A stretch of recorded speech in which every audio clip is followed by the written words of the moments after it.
He's saying facts, but now the problem is Joko kwa the youth league ya ODM, he'll tend to support ODM and whatever Raila says to him is the law or is right in his eyes. Jew, that's the person who employs him. Una get? So him being a sellout, we all are sellouts, the right price. I'm saying. So another person I want us to talk about in depth is Kasmuel Mcoure. Okay? So you guys think that he's a sellout. Honestly, if you were placed in this situation, probably you would have been considered a sellout. He's one of the beneficiary of the Mandamano Sindio, because he got an office at the ODM, whatever. He has that, sawa. But if tables were turned and you were put in that situation where it was your time, you did 1, 2, 3, you got the exposure, and then you were given opportunities. So to me, I feel like he had to choose the lesser evil. You feel me? But there's something he posted on his Twitter that I want us to review before we say a bunch of things about Kasmuel Mcoure. And I know he's a sellout, but he's not, generally speaking. So I feel like this shit has aura.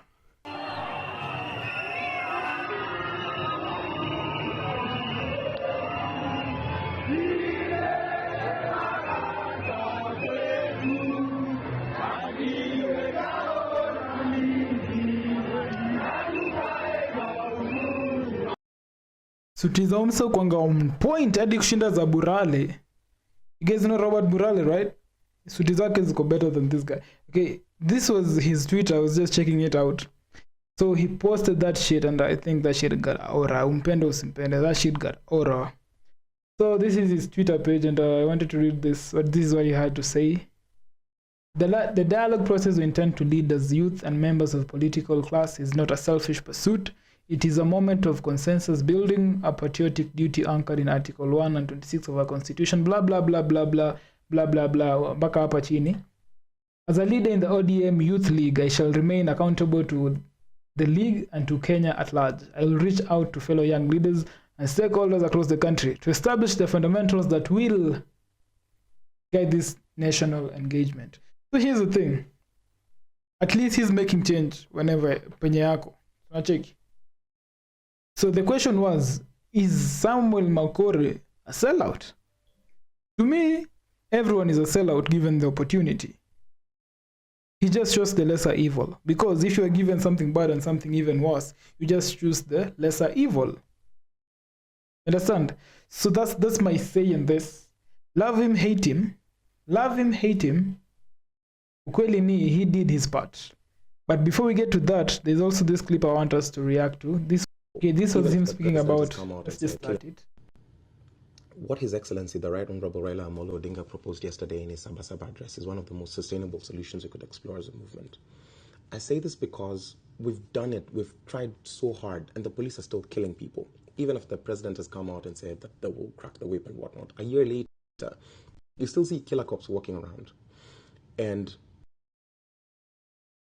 there are people who are still taking advantage of the movement. It doesn't matter. Like, they're just shouting, Ruto must go louder than us. They have more money. But they're the old people who we had forgotten about if it were not for them trying to chant a few Gen Z things.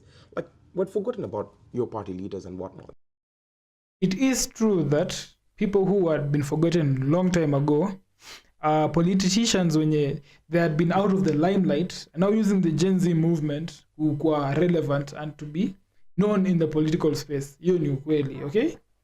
He's saying facts, but now the problem is Joko kwa the youth league ya ODM, he'll tend to support ODM and whatever Raila says to him is the law or is right in his eyes. Jew, that's the person who employs him.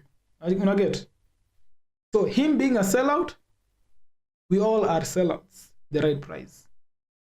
I'm saying, adi wewe leo, kuje uambiwe, take this opportunity for this amount of money and do this.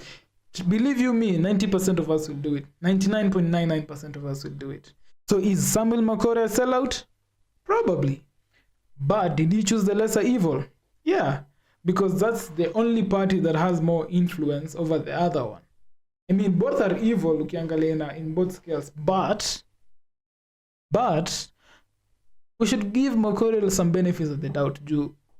He's young. Hadi mimi, as broke as I am right now, I'm given an opportunity to be in a space where I can do my thing and still be relevant. Mazemi, I'll stick to that. Now, that's the problem with the Gen Z movement. I know like a complete structure that this is what we want. The same thing that happened to Nani, Kina Mosira. Is this Mosira? It's not Mosira.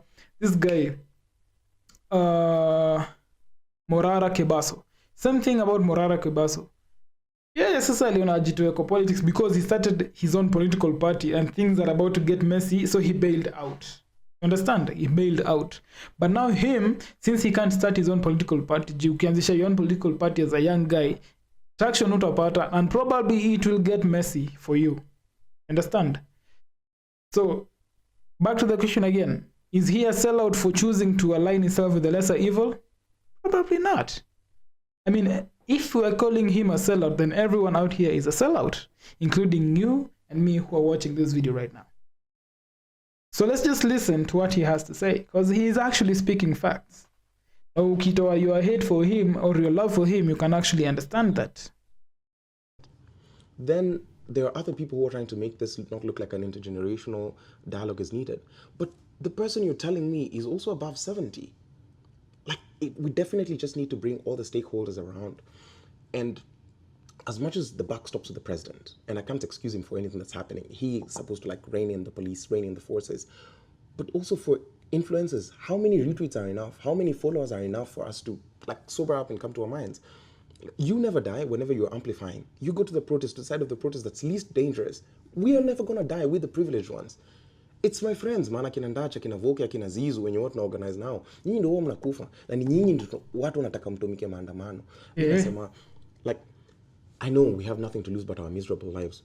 But lazima tukae chini tuongee. It's not about realignment. A lot of these people when wanatokea wanaongea saizi, wanaongelea mambo ya 2027. Like, kila mtu ako so obsessed with chukueni ID, fanyeni nini. Baba hajaongelea hiyo stuff. Lazima tukae chini tuongee, tuanzishe process. And if you're not going to participate, tutakuwa mafala sana. Watu wataka kwa meza alafu tuta miss out on hiyo meza vile tuli miss out last year. So mimi nasema mzee, kama wewe ni kijana and you can just, if you care for the country, if you care for the lives of fellow youth, I think tunafaa chini. He's actually right. We need a better approach. Personally, I'm not dying for shit. Hii naenda waambia tu was maandamano nilienda once and I'm not doing that again. I'm not dying for shit. Okay? I'm not dying for shit. So this is what you're supposed to do, yeah? If we can find another way to address this shit, I'll take that way. Any day, anytime. Every other time we go for maandamano, people die, man. And we are not supposed to die for this shit. So if there is a better way of addressing this, I'd rather listen to that. Chini tuseme exactly this is what we need. Me, nitaongelea watu ODM as a youth league. Nitasema exactly what it is that we need. If you feel like your needs are not taken care of here in the ODM youth league, iongelee your side, but by Jove, we cannot just take people to keep on getting killed. Right now, Mazib, I've seen women are being taken off borders and being raped in daylight. Because yetu tu ni ku-amplify. Najua, we are not responsible for the goons, but we also cannot lead them to their untimely deaths because of a big influencer on X or on TikTok or whatever said like, kesho tunaoccupy. How huwa watokea, wanasema hawatatokea juu ya security yao. So as much as maandamano is concerned, I don't want to see that shit. I don't want to be a part of that shit. Understand? Because I don't want to die. I have a life to live. You feel me? And you should too. Not unless you feel like some adrenaline rush is equivalent to you losing your life, then you do it. But I don't want that. I love my life and I'm not willing to do that. So this political thing at this sijakuwa nikitoka kwa hii channel for a long time. I've been avoiding this shit for the longest time.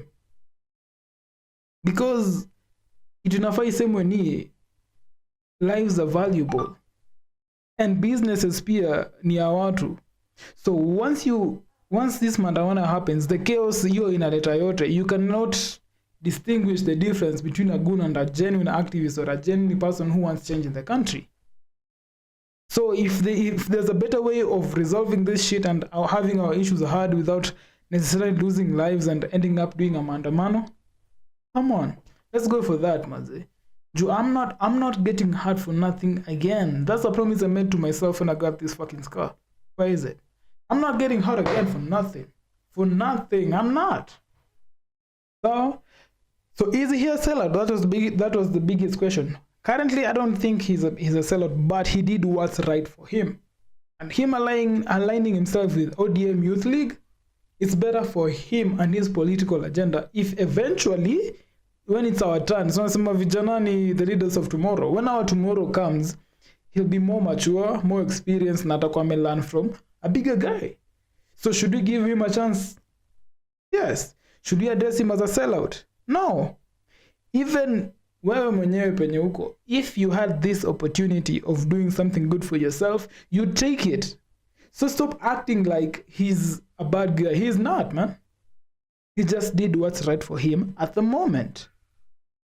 And actually, what he addresses makes me just feel great about this. So before I wrap this up, I just want to go through the comment section of this video, but I have a premonition that it's going to be all about hate, but we should reason this out.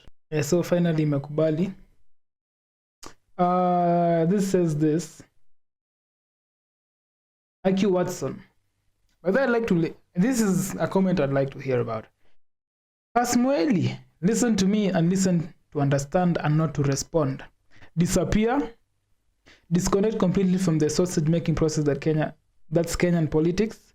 Sanitize yourself fully by detaching from any and all connections with Kenya, and I'll tell you why. You're getting goddamn yote. Anyway, let's go through it as fast as we can. Hi.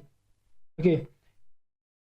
You're getting in your own way of growth and progress and learning new things and connecting with new people and ideas and having a fresh perspective on what your purpose is.